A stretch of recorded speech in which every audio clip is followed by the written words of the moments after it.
Hello, welcome back to Funtime Crafts 24/7. This Let's Make video. And what we're making today is we're making a box envelope.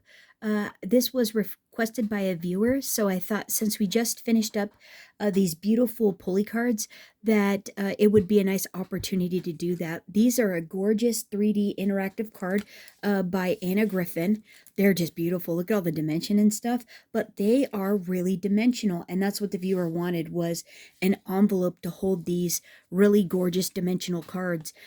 So what I do is something super simple. I use the We Are Makers or We Are Memory Keeper envelope punch board to create a box envelope. These are perfect for your dimensional cards.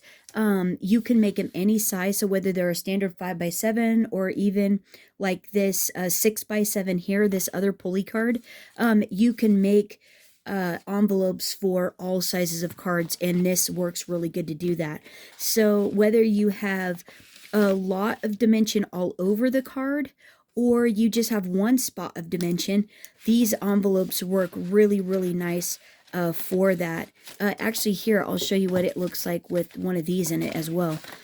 So I've just been creating different envelopes, stamping them and stuff like that, and customizing them, and I think these just come out really, really fabulous. And obviously if this had the score tape to close it, it would look even better, but I think these are just really fun and make for a quick and easy way to have an envelope for your dimensional cards. So yeah, I've done a few of them here. That's what this one looks like. And this one here like would go in a normal envelope. This you don't really need this for this card, but if you did want to customize an envelope, this is a really cool way to make even a regular envelope and customize it. You could do it with matching paper or just stamps or whatever it is you have. And so that's what we're going to create. So whether you go all out with all the stamping and the cool little decorations, or you keep it simple, whether you do it plain or you add a little stamping on the back, they're all really cool, very pretty, and make a really great way to house your project. So let's go ahead and get started. These, like I said, do not take that long at all, and they're really quick. The punch board makes them so fast, so easy. I really like doing it. I don't know any other way to do it that is this convenient and nice other than with this tool. So this is the tool that we're using. This is the 1-2-3 punch board. Hang on one second. Okay, yeah, like I was saying, this is the We Are Memory Keepers, which is We Are Makers now, a 1-2-3 punch board. You can still get this online. You can get it at scrapbook.com, Hobby Lobby, Joann's, Michael's, Amazon. They run about $25 for this particular board. You can get the envelope punch board, a mini punch board, envelope punch board. Those run about just the punch board, envelope punch board runs about $17, $18. These are about $25 to $30 depending on where you get them. If you just Google envelope punch board, like all kinds of things come up and you'll find this really easy. So how you use it is there is a guide on the front cover when you open it. This is your envelopes in the turquoise blue one. The black is the bows, and the gold is the boxes. And when you look at your punch guide here, all the dimensions on it coordinate with each of the colors. So anything in the turquoise is relevant to your envelope or box envelope. Anything in the black, like the black, is relevant to your bows, and anything in the gold is for your boxes. So since we're doing a box envelope, we're going to go with the envelope guide. So what you're going to do is you're going to come over here to this guide, and on the first column is your card size. So you're going to look up your card size. The viewer wanted a 5x7. So we're going to go over to the next item, which is your paper size. And this is telling you how big to cut your square piece of paper. So this one says we need a 9 7/8 by 9 7/8 paper. It only says 9 7/8, but you know it's a square piece of paper, so that's how you know what the dimensions are. 9 7/8 by 9 7/8. And then you have a little punch guide here as well. You'll either want to reference back to this or just make a mental note, right? Of 4 1/8. Okay, so let's go ahead and cut our paper size. So we need something that is 9 7/8 square. I have this 65-pound piece of cardstock, vanilla cardstock or ivory cardstock. You can use whatever you have in your stash. Obviously, the stouter, the better your envelope is going to stand up in the mail if you're actually mailing it. in the with the postage system or mailing system. But you can use even 65 pound too. You do need to have probably scrapbook paper or something larger than 8.5 by 11 for the most part, because if you're doing a card that is even like this one here, this one ended up being 6 by 7, your starting paper is going to be larger than 8.5 by 11. So just to keep that in mind, scrapbook paper is really good to have on hand for making box envelopes for larger cards. Okay, so now that we got our 9 7/8 by 9 7/8, let's just double check. What? There we are, and we're good. We're done with our paper trimmer, and we just need the punch board. So what you're going to do now is you're going to take this, you're going to open the front cover again. There is a leg for larger papers that you're going to pull out, and this is to help you score. There's an integrated scoring tool on the side that stores here conveniently. And what you're going to do is you're going to now go up to your punch guide, and the instructions for doing this, if I haven't said, are located right here. And the only one you have to remember to look at is this one here for box envelopes. So here you go. And so what you need to do now is you need to take any corner and you need to line it up with 4 1/8. That's your starting point. So you're going to line it up 4 1/8 there. This is your punch guide. And you're going to make sure your paper is all the way up to this bar guide here.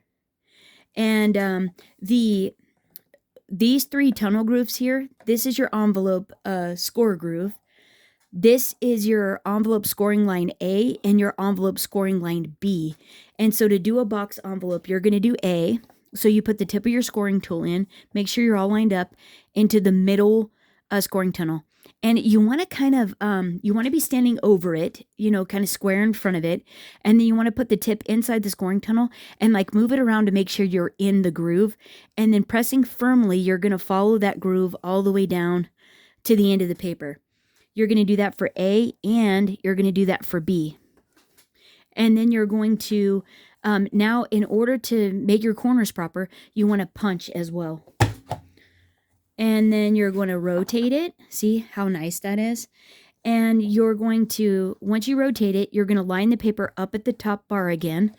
There is your B and your A. The A is the inner one. And you're going to take this score line and you're going to line it up on your envelope score groove here, this first tunnel guide. And what I like to do to get it lined up, I like to put my finger on top of that. So the inner one, the one closest to you, I like to put my finger on top of it and just slowly drag it across the top of the board until you can feel it fall into the groove. And that means you're ready, making sure that the paper is at the top of the bar right here. And then you're going to go ahead and you're going to score again. So put the tip into the scoring tunnel, the first one, this A one, kind of wiggle it around, make sure you're in the groove. And then once you feel like you're there, you're going to finish scoring it all the way to the end of the paper. And then you're going to do the same thing for B. And then you're going to punch. And rotate. And just keep going until you do that on all sides. Drop it into the scoring groove. Come up to the top. Make sure you're in the scoring groove and score. A and B. And punch. Rotate and do your last side. Make sure, put your finger on top of the one, the inner one. And drag it over till it falls into the score groove. And then score A and B. Wait, do we punch? Haha, done and done. And so then once you get done with that part, what you can do if you want is you can actually now corner round. So the left side is corner round and the right side is the box slit for connecting the lid on the top of the box. We're going to use a corner rounder. So there's a guide here and a guide here, and you're just going to put the corner right in until it lines up and punch. Bada bing, bada boom. Easy as that. That's as hard as it gets. Like, this is so simple to use. Boom, done. So now put your scoring tool back so you don't lose it. Wait for it. And then fold it and put it away because we're done with this. Get rid of your little garbage pieces. And now you kind of have a choice to make. You got a choice to make. Technically, you could actually have this envelope be a couple different ways. So while we're folding, you're going to fold all 8 score lines. There's 2 on each side. You could actually have this to where you're a normal box envelope. So, wait, let me do one more side.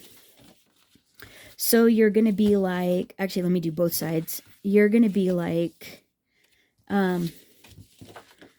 the regular horizontal version, like a normal card. So it's going to be like this. That's how your envelope is going to be. Or you could actually just go this way. This like coin envelope style to where the card comes in from this way, which is like a fun way to do it as well. You can do it either way. So that's pretty cool. The other thing you need to decide after you, like we're just going to do ours normal, is if you want to decorate it, or do you just, if you're in a hurry, you just want to go, right? Right here is where I would decorate it. So if you're going to do any kind of stamping or anything like that, you would want to do that like right now. I happen to have the Smitten the Smitten stamps, the Hannah Griffin Smitten stamps on my desk here. This is one half of the stamp set, and then we're going to use the other half. So these right here, Smitten Stamps and Dies, it does these beautiful ones here, right? Like really pretty. And I'm actually going to use them on my, I'm going to use this side here. I happen to have a couple of them on stamp blocks already, and I have some vermilion red dye ink out, and I thought, well, it'll be really fun to stamp this. So basically what you want to do is pick which way the top is. So like what looks the nicest. I think I'm going to stick with this way. So so when you turn it around to where all the flaps are at you, and you grab this one, flip the back out like that, because then this will be going right side up when you stamp it. You don't want to go the other way, because then it'll be upside down when you close it. So we're going to use this really cool heart and wing stamp, like that pretty one there. Going to line it up as best we can and stamp. And if it doesn't come out perfect, I'm not worried about it. It'll be vintagey. It'll be cool. And look how pretty that is. That's gorgeous. Even just that little bit, right, is really fun. Like, that's a nice little personal touch. But you could have picked any color cardstock.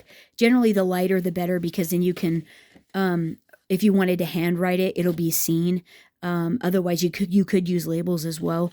And if you want to stamp on it, if it's lighter, it's easier to stamp on and see that as well, too. So, yeah, I think, yeah, we'll just stick with that. We don't need to do any more. You could even stamp some flowers and things on it and wrap it around the edge like I did on the other ones. So you would just like unfold it like that and just stamp all on it.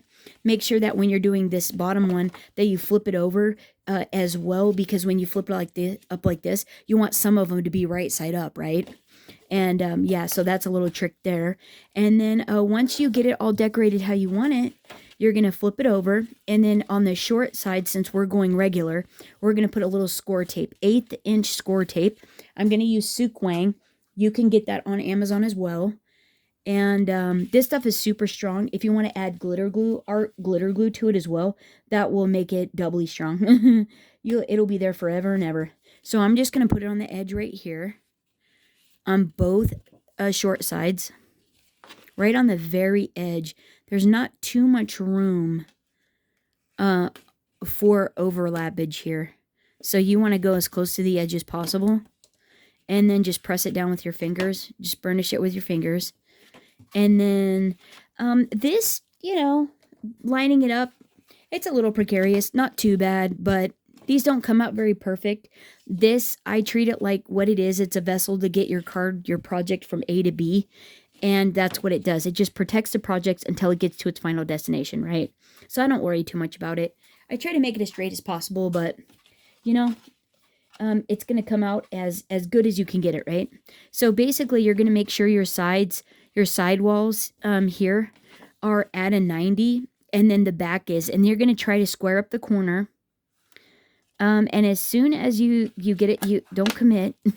As soon as you get it where you think it's going to be the nicest, I kind of try to pinch the two corners eyeball it, and then as soon as I think it's going to be fine, I pinch it up here.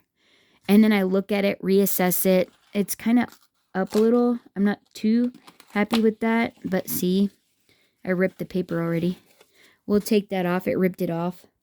I put some more adhesive down and be a little bit more careful as we're doing this. Whoops. At least it didn't rip it out, right? Burnish it down a bit and try again. Okay, let's see if we can get that squared up here.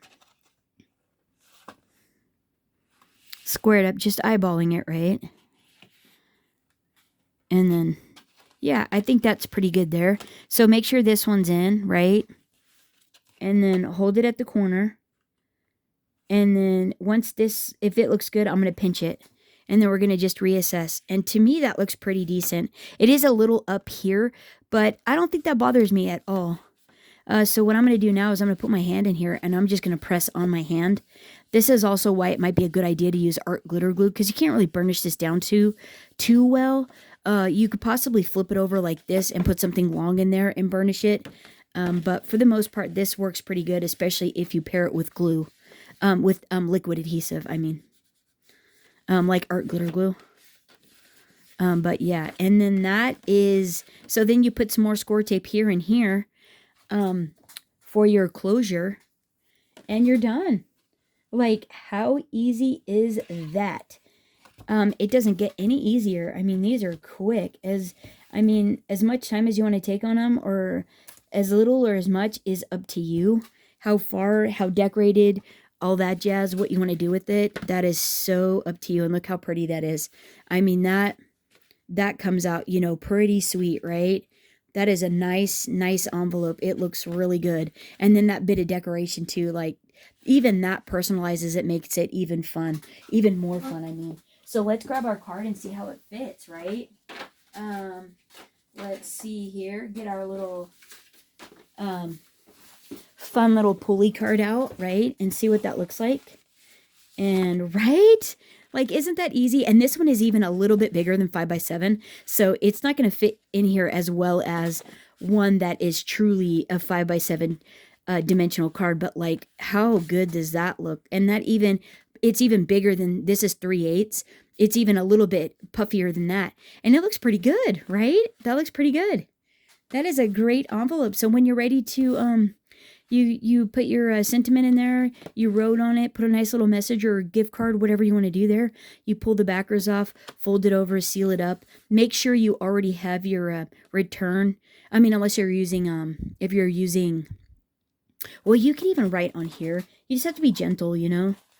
You can still write on here if you haven't done it yet, but labels would work really good on this as well. And then postage, that's just a sticker you slap on there. So there it is. There you go. Isn't that easy? Yeah, so the We Are Memory Keepers or We Are Makers envelope punch board for the win. This is the easiest thing I've found, and I just love how the envelopes come out, and that's pretty legit, right? That's really cool. And then just the simple fact that you can customize them, make them whatever color, whatever pattern of paper you want to do, stamp them, do what you want to do on these, just makes them really, really fun. I just think these turn out so good. All right, well, let me know what you guys think of the projects. How do you guys create your dimensional envelopes? What works good for you? And let me know do you guys decorate them up, or you go plain Jane and just let it ride? Okay, that's our project for today. Thanks so much for hanging out, and until next time, happy crafting, everyone. Bye-bye.